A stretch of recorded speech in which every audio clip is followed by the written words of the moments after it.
to my respected teachers and to my fellow classmates.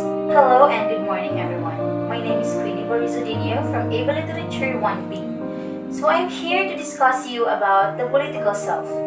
Have you ever asked yourself what is truly a Filipino identity? Recall an instance, or maybe you can imagine a moment when you are the only Filipino conversing among a group and different nationalities. Will you be proud of speaking about all the beautiful things about your country or of being a Filipino? Are you going to speak the ill of your country, or will you be just quietly mortified by the fact that you are a Filipino? Truly, we have a lot to be proud of it. If only we realize that there are things unique to the identity of the country, we might be able to rethink the sense of pride. Let's move to the developing of a Filipino identity. Values, traits, community, and institutional factors. Our historical experience provides a profound trace of how identifying values and traits have developed. In the pre-colonial era, the Filipino were free. The system of government was wide-ranging and small units called barangay, a team derived from a wooden boat used by a community of families for their living. The notes of Antonio Pigafetta, the scribe of the Spanish explorer Ferdinand Magellan, revealed that the natives of the Philippine Islands were autonomous and economically prosperous. When the Spanish colonizer Miguel Lopez de Legazpi made a kinship pact, the Sanggunian with the native chieftain Sikatuna of Bohol.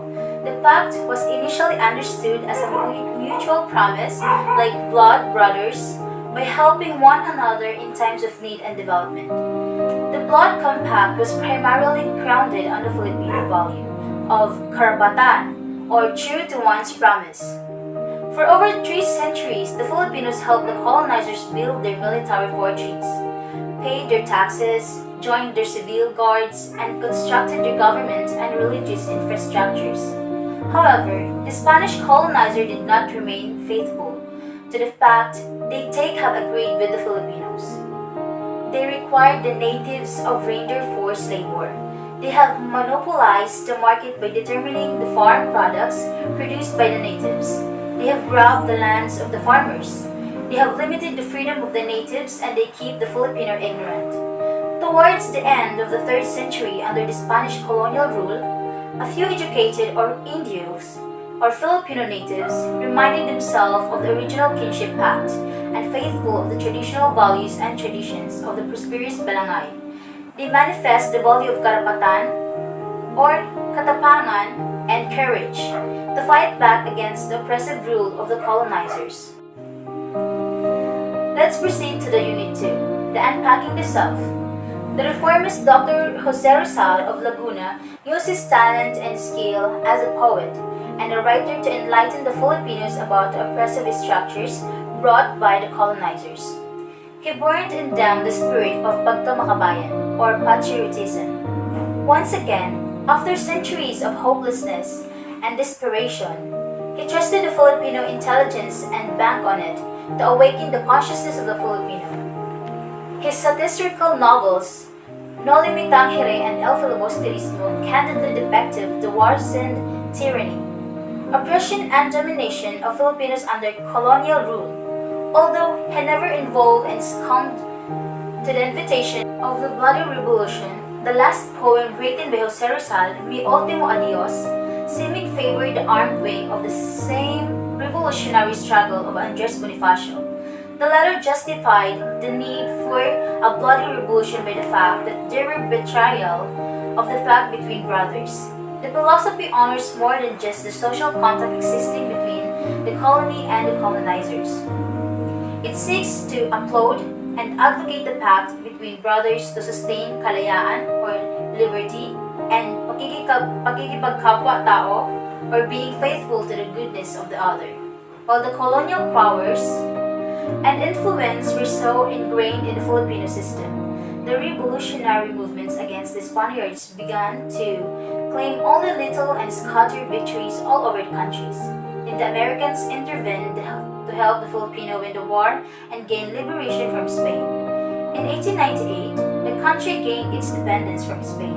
However, for the next 50 years, the Americans remained in the country and continued to intervene with its political, educational, economic, and military affairs. In the course of many years, the Filipino revolutionists, never blinded of their desire for real independence, began to suspect that the Americans did not have the plans to leave the country.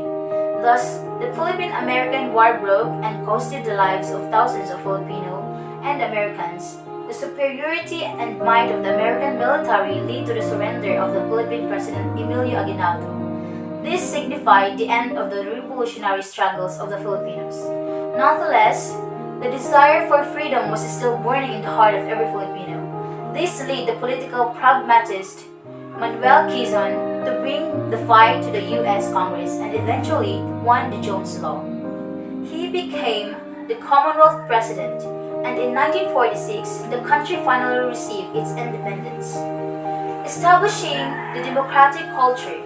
Just shortly after we have gained independence from the United States, Filipino democracy started to take shape. The Japanese occupied the country and established the Japanese-sponsored Philippine Republic. President Jose Laurel cautioned the impact of the atrocity and violence by constantly winning the trust of the Japanese, while faithfully serving the suffering Filipinos. He was the guerrilla who fought his battle, not in the embattled office in Malacanang. The defeat of Japan in World War II also meant the regaining of Philippine independence. Since then, we struggled to rebuild our communities and the structures of our democracy. Filipinos lived their liberated hopes and dreams until the establishment of the 1973 Marcos Constitution. This placed the entire nation under the authoritarian rule.